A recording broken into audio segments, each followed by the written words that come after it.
ஓம் சக்தி. என் அன்பின் கண்மணியே, உடைய வாழ்க்கையில் பல கஷ்டங்களையும் பல இன்னல்களையும் பல துன்பங்களையும் நீ பார்த்து விட்டாய். நீ துன்பப்படும் பொழுதெல்லாம் உன்னால் அந்த துன்பத்திலிருந்து எப்படி மீண்டு வருவது என்று தெரியாமல் விழித்து கொண்டிருப்பாய். உன் மனதில் 1000 கஷ்டங்கள் இருந்தாலும் அந்த கஷ்டங்களை யாரிடமாவது சொல்லிவிட்டால் மனதில் உள்ள பாரங்கள் இறங்கும் என்று உன் அருகில் உள்ளவர்களிடம் உன் மனதில் உள்ள கஷ்டங்களை சொல்லி சொல்லி புலம்புவாய், அழுவாய். ஆனால் அவர்களிடமிருந்து ஏதாவது ஒரு ஆறுதல் கிடைக்கும், உன் கஷ்டங்களை தீர்க்கும் வழி கிடைக்கும் என்றுதான் புலம்பியிருப்பாய்.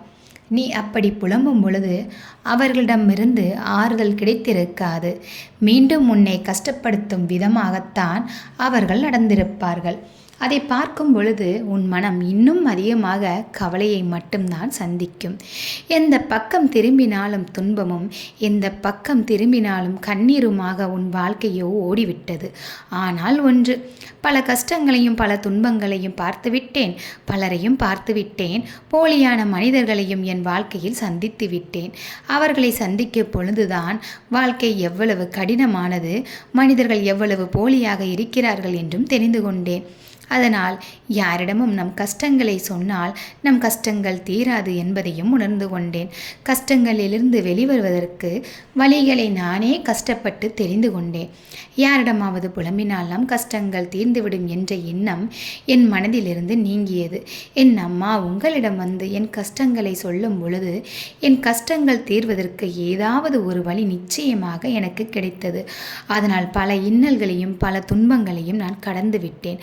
அதற்கு துணையாகவும் பக்கபலமாகவும் என் அம்மா நீங்கள் இருந்தீர்கள். இப்படி பல கஷ்டங்களை பார்த்துவிட்ட எனக்கு இப்பொழுது வாழ்க்கையில் எந்த கஷ்டம் வந்தாலும் சரி, அதனை கடந்து கொள்வதற்கு துணிவு என்னிடம் இருக்கின்றது. அதனை கடந்து செல்வதற்கான மனப்பக்குவமும் இருக்கிறது. என் அருகில் போலியான மனிதர்கள் இருந்தால் கூட அவர்களை கண்டுகொள்ளாமல் அவர்களிடம் நான் சந்தோஷமாக இருப்பதைப் போலவே நடித்து கொண்டிருக்கின்றேன்.